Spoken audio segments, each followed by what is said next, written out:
é o peso da minha responsabilidade de orientar a igreja, sustentando-a com a palavra de Deus. De modo que essa palavra é uma palavra de orientação para a igreja, por isso, logo, tanto agora pela manhã quanto à noite, nós vamos pregar sobre o mesmo texto, que é o capítulo 1 do livro de Daniel. Vamos ficar de pé e uníssono vamos ler a palavra de Deus. Capítulo 1 de Daniel. Vamos ler todos juntos? No ano 3º do reinado de Jeoaquim, rei de Judá, veio Nabucodonosor, rei de Babilônia, a Jerusalém e a sitiou. E o Senhor entregou nas suas mãos a Jeoaquim, rei de Judá, e uma parte dos utensílios da casa de Deus, e ele os levou para a terra de Sinar, para a casa do seu Deus, e pôs os utensílios na casa do tesouro do seu Deus. E disse o rei a Aspenaz, chefe dos seus eunucos, que trouxesse alguns dos filhos de Israel e da linhagem real e dos príncipes, jovens em quem não houvesse defeito algum, de boa aparência e instruídos em toda a sabedoria, e doutos em ciência e entendidos no conhecimento, e que tivessem habilidade para assistirem no palácio do rei, e que lhes ensinassem as letras e as línguas dos... E o rei lhes determinou a porção diária das iguarias do rei e do vinho que ele bebia.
Que Deus abençoe a leitura da sua palavra feita aos nossos corações.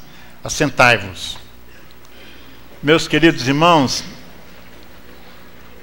sobre o tema "Não vou me adaptar", a juventude da igreja dirigiu de maneira muito abençoada os trabalhos da igreja no mês de agosto. Quem não lucrou, quem não se impressionou, quem não acompanhou de perto a trajetória dos nossos jovens, sob a liderança do pastor Frederico, do irmão Domingos, quem não acompanhou de perto o trabalho que os jovens fizeram, procurando de uma maneira direta ou indireta manifestar a sua dedicação no trabalho de Deus. Logo mais à noite eu quero falar sobre o grupo de louvor da primeira igreja batista da Babilônia. Sobre esse mesmo texto, sobre esse mesmo capítulo, nós vamos destacar esse trabalho feito por 4 jovens, que representava sem dúvida alguma um autêntico grupo de louvor. Um verdadeiro quarteto masculino, muito abençoado. Mas hoje eu quero lembrar aos irmãos que o povo de Judá estava interpretando os propósitos de Deus para a sua vida de maneira absolutamente equivocada. E muitas vezes, em meus problemas, em meus sofrimentos, em minhas dificuldades que enfrentamos, em meio aos furacões da vida, em meias intempéries, nós achamos que Deus não está conosco, que Deus não está nos abençoando. E o povo de Judá, o povo de Israel, era o povo de Deus. Como é que Deus iria abandonar o seu próprio povo? Eles sabiam que, sob o comando de Davi, o seu povo experimentou horas gloriosas, horas de vitórias, horas de muitas bênçãos. Eles conheciam a história do seu povo e sabiam que Deus prometera para Abraão que o seu povo, o povo de Deus, o povo de Abraão, seria abençoado durante toda a vida. Eles ouviram toda a história do seu povo, mas chegou uma hora quando eles tiveram que sair para o cativeiro babilônico. É muito difícil nós entendermos em termos normais como é que Deus permite que nós passemos horas tão problemáticas, tão difíceis. É que a nossa acuidade espiritual ela é muito pequena para perceber que tudo que acontece conosco tem a mente permissiva de Deus operando em nossa vida, operando na vida daqueles com quem nós convivemos. E o povo de Israel estava abismado, porque eles não podiam entender como é que eles podiam estar sendo levados para o cativeiro babilônico, onde está Deus, que podia impedir que isso acontecesse. Para ele, o templo e a cidade de Jerusalém, para eles, o templo e a cidade de Jerusalém seriam absolutamente intocáveis. Eles não podiam nunca imaginar que o templo de Jerusalém seria destruído. Eles não podiam imaginar que aquele templo construído por Salomão, como uma manifestação da bênção de Deus para a vida de seu pai Davi, para a vida do povo, pudesse ser tocado. E mais ainda, os utensílios do templo fossem tirados do templo sagrado e levados para a Babilônia. A sua mente não podia entender essas coisas. E muitas vezes a nossa mente não pode entender algumas coisas que acontecem conosco. Nós também pensamos que por causa da nossa vida espiritual, por causa da nossa leitura da palavra de Deus, por nós sermos membros da igreja, por nós cantarmos em corais, por nós participarmos do grupo de louvor, a nossa vida será uma vida intocável. Isso não é verdade, a coisa não é assim. Deus permite que nas horas de provações, nas horas mais difíceis da nossa vida, são as horas que nós podemos ver com mais clareza as manifestações gloriosas do poder de Deus sobre a nossa vida. É em meio às dificuldades que nós sentimos isso. Eles não podiam imaginar que Deus usaria Nabucodonosor. Não podiam imaginar que Deus usaria um rei louco. Eles não podiam imaginar que Deus usasse um rei déspota. Eles não podiam imaginar que Deus usasse um rei maluco. Eles não podiam imaginar que Deus usasse um rei de dificílimo temperamento.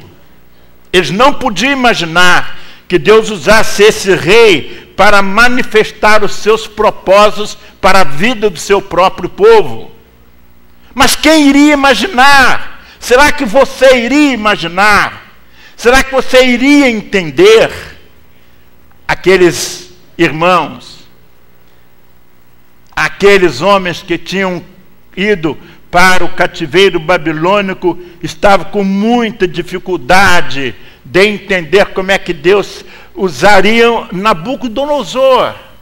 Como é que Deus permitiria que os utensílios do templo, que eram considerados sagrados, as pessoas não podiam tocar com mãos impuras, mas aquele rei maluco, aquele rei louco, aquele déspota, mandou tirar os utensílios da casa de Deus, objetos sagrados, para levar para a Babilônia, para ser colocado na casa de um Deus que não era Deus, para ser colocado na casa de um Deus que não tinha nenhum poder, para colocar na casa de deuses que eram fabricados pela mente humana, pela mente corrupta, pela mente idólatra, pela mente pecadora do homem.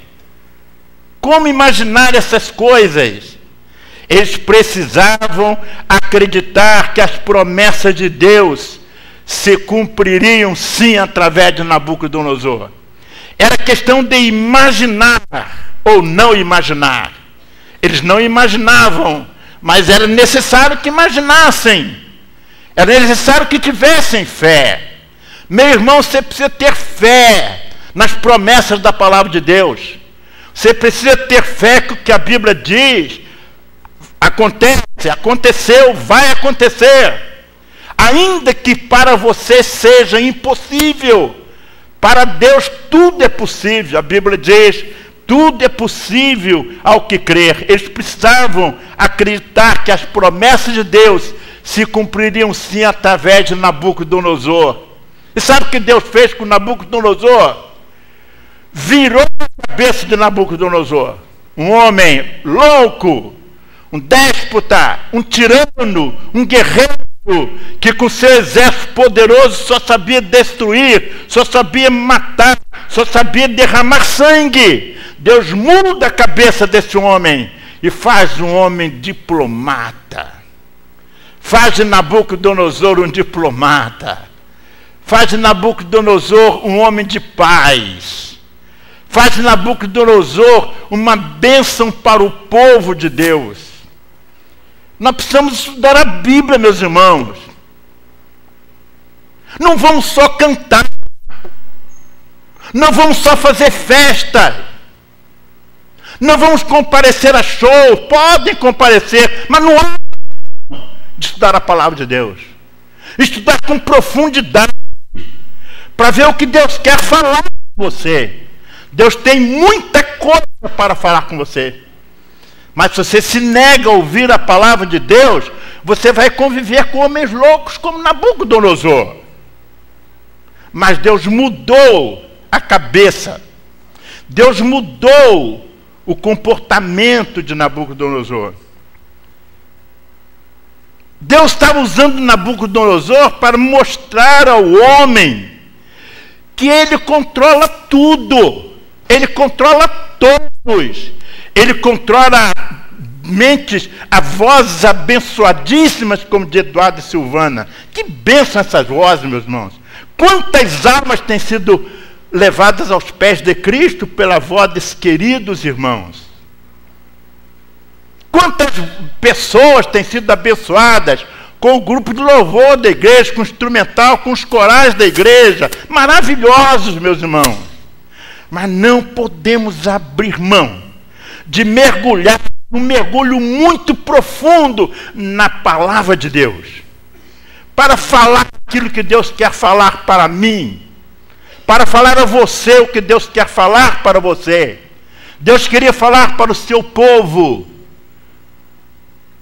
que as promessas da sua palavra, dadas através de Abraão, as promessas da sua palavra, através de Moisés, quando guiava o povo do cativeiro egípcio para a terra de Canaã.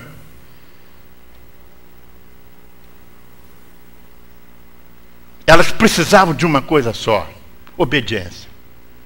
Os que não obedeceram ao longo de 40 anos, os que saíram do cativeiro do Egito para a terra de Canaã, apenas 2 não morreram até chegar à terra de Canaã: Josué e Calebe.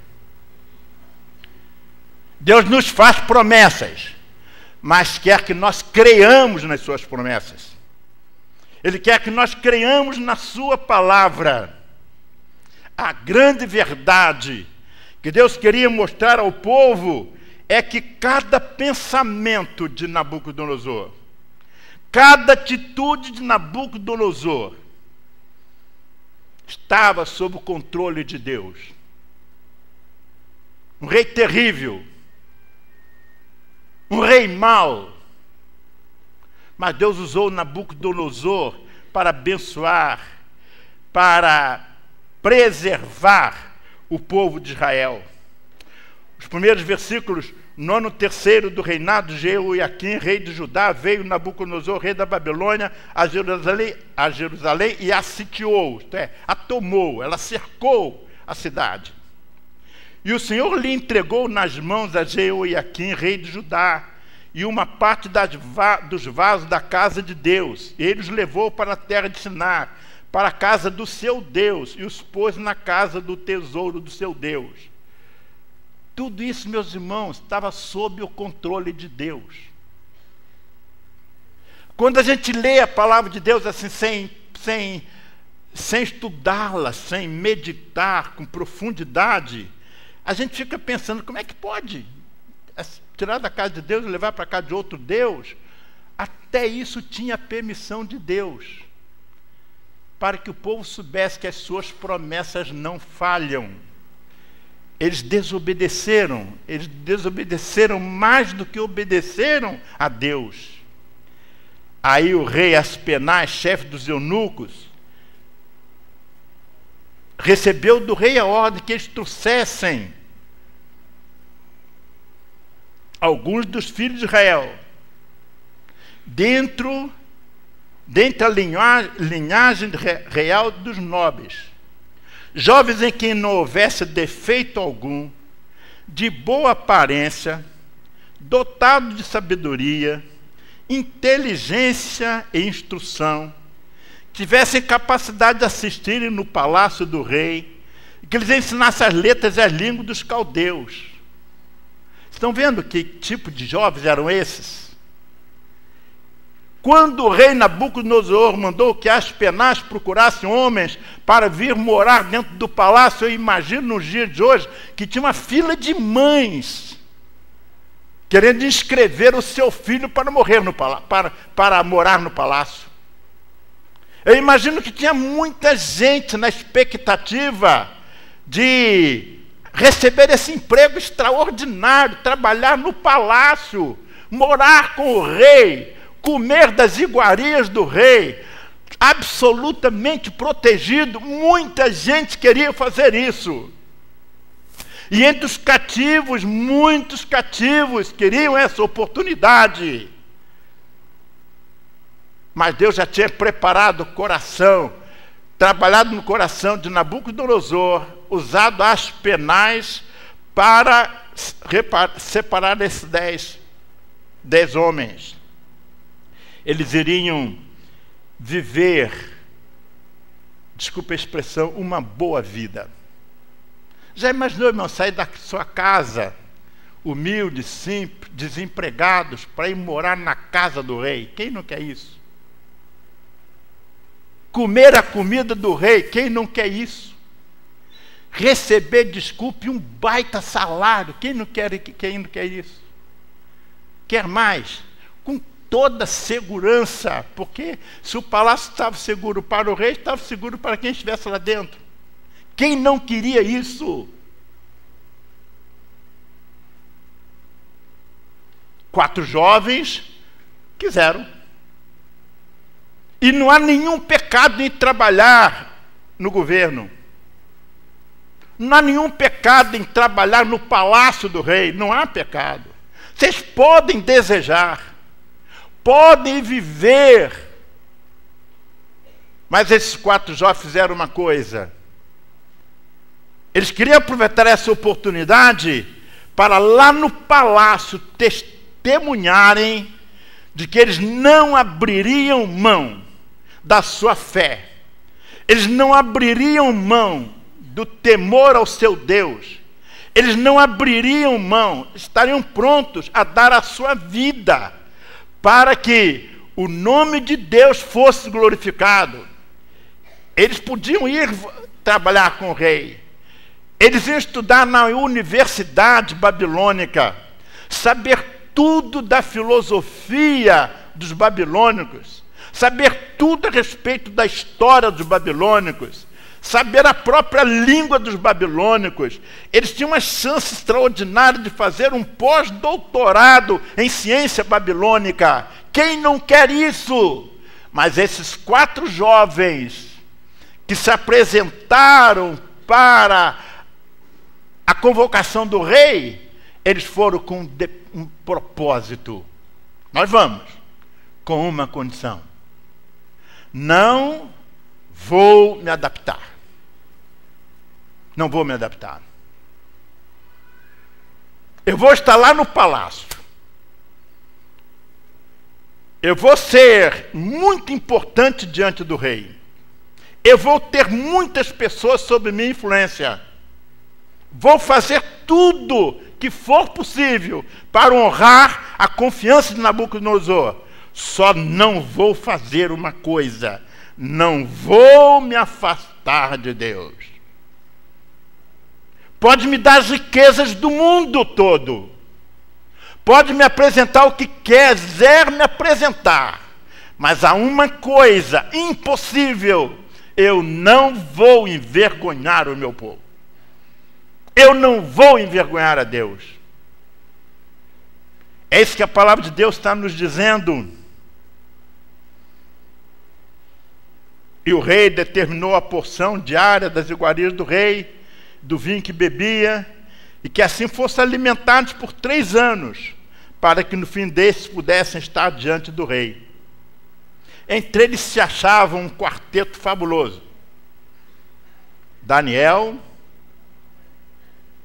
Ananias, Misael e Azarias. Meus irmãos, quando você lê a Bíblia, você fica apaixonado por vários nomes. Eu sei que todo mundo gosta de Paulo. Eu sei que todo mundo gosta de Jeremias. Sei que todo mundo gosta de Isaías. Mas eu estou falando de 4 adolescentes, meus irmãos. Estou falando de 4 jovens de 16, 17 anos. Eu não estou falando de homens experientes, não. Estou falando de jovens. Estou falando de jovens que disseram: pode me oferecer o mundo. Se for para desobedecer a Deus, não. Primeiro pedido de Daniel. Falou com Aspenaz, o eunuco do rei, responsável por ele: olha, será que era possível não comer a comida do rei? Loucura. Você já chega fazendo um pedido desse. Foi o rei que mandou dar comida especial para eles. Meus irmãos, não havia nada ali, naquela comida do rei, que fosse proibido para crente. Sabe disso? Absolutamente nada. O que estava oferecido a Daniel, Daniel podia comer. E os seus 3 colegas podiam comer. Mas Daniel falou assim, olha, dá uma comida diferente para a gente. Mas rapaz, como é que eu vou fazer isso? Se eu fizer isso, o rei vai pedir a minha cabeça. Eu disse, não, fica tranquilo. Eu estou fazendo em nome de Deus. Eu sou servo de Deus. E o que eu estou pedindo em nome de Deus. Dá um jeito, não queremos comer essa comida. Não, comida do rei, nós não queremos. Nós estamos na casa do rei, na mesa do rei, mas não queremos comer a comida do rei. Por que ele não queria comer a comida do rei? Porque a comida do rei era a mesma comida que era oferecida também aos deuses, que não eram deuses. Por isso, meus prezados irmãos, Daniel não se sentia à vontade de comer a mesma comida que era oferecida a outros deuses. Podia ser feijão, arroz, batata frita, menos macarrão. Tudo. Podia ser todo tipo de comida. Que não era proibido. Mas Daniel falou assim, não, eu não quero, porque essa comida já foi oferecida ao Deus, que não comia, porque não era Deus de barro. Mas Daniel queria dizer, estou dando o pontapé inicial, minha primeira palavra, a minha entrada no palácio, a minha primeira experiência é a seguinte: não me façam oferendas, não me façam ofertas absurdas que eu não vou atender. Nem ao rei vou atender, nem ao rei. Não adianta, não venham com oferecimentos que desagradem a Deus. Não venham com propostas que entristeçam a Deus, porque eu não estou aqui para isso. Eu estou aqui para cumprir o propósito de Deus. Que lição de vida, meus irmãos. Que lição extraordinária. Sabe o que Daniel estava fazendo com seus colegas? Sadraque, Mesaque, Abednego, sabe o que estava fazendo? Eles estavam dizendo assim, pastor Frederico, não vou me adaptar. Não vou. Jovens, não se adaptem. Não se adaptem. Não atendam em hipótese nenhuma às oferendas do mundo. Não atendam em hipótese nenhuma às tentações da carne. Não façam negócios obscuros. Não sejam corruptos, por mínima que seja a corrupção.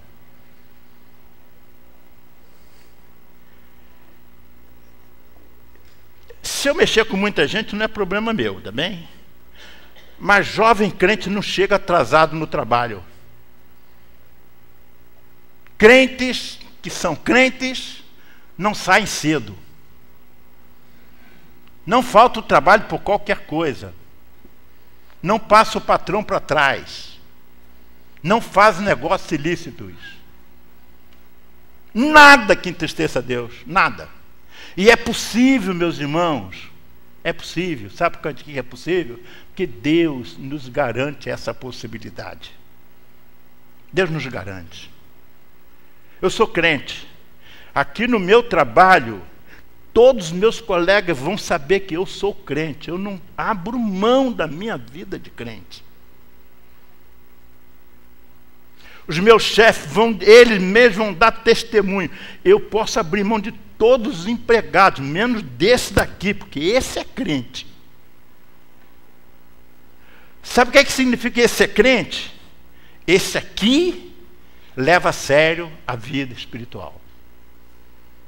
Desculpe, Silvana e Eduardo, quando eu falei que a igreja precisa da palavra de Deus, é mesmo. É mesmo. Embora a palavra de Deus venha através de músicas maravilhosas, como nós acabamos de ouvir. Nós precisamos ser alimentados, meus irmãos, com a palavra de Deus. E nós vamos vencer. Eu não estou com medo de Temer, eu não estou com medo de Lula, eu não estou com medo de Congresso Nacional, não estou com medo de nada. Eu tenho muito mais medo de igrejas em que os crentes não são doutrinados. Eu tenho mais medo de crentes que não dão testemunho. São piores do que os Lulas da vida. Podem me prender. Estou nem aí. Podem me prender. Lula é corrupto? É, mas não é crente. Não justifica também. O que não justifica é nós, os crentes, sermos corruptos.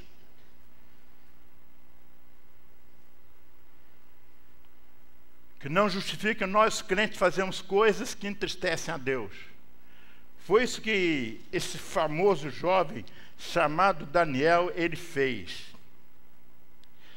Meus prezados e queridos irmãos, a verdade, para terminar, é que Deus preferia muito mais que seu povo vivesse em cativeiro, em terra pagã, do que viver como pagãos em terra santa. A verdade é essa. Para Deus é muito melhor nós vivermos no cativeiro, muito melhor, em terra pagã, do que vivemos como pagãos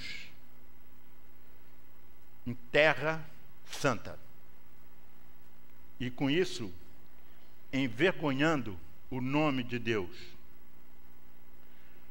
Como é estranho que o povo de Deus não lhe tenha obedecido. Foi isso que aconteceu com aqueles irmãos cativos.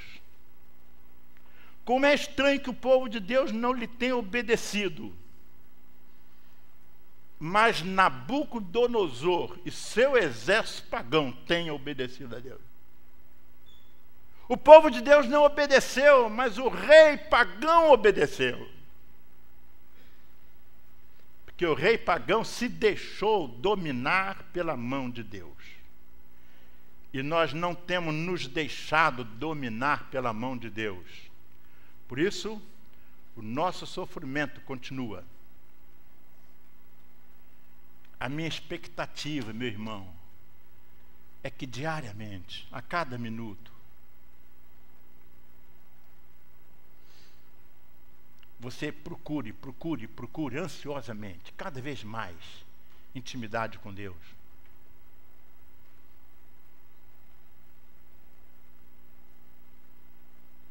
Os irmãos sabem que eu não entendo nada de redes sociais. E Márcio fica zangado comigo, porque eu falo só no público. Eu vou falando. Eu não sei mesmo, não sei. Pronto. Não vou estar enganando ninguém, não. Mas uma vez, por azar ou por sorte, eu fui mexer lá no botão daquele lá, peguei um tal de YouTube.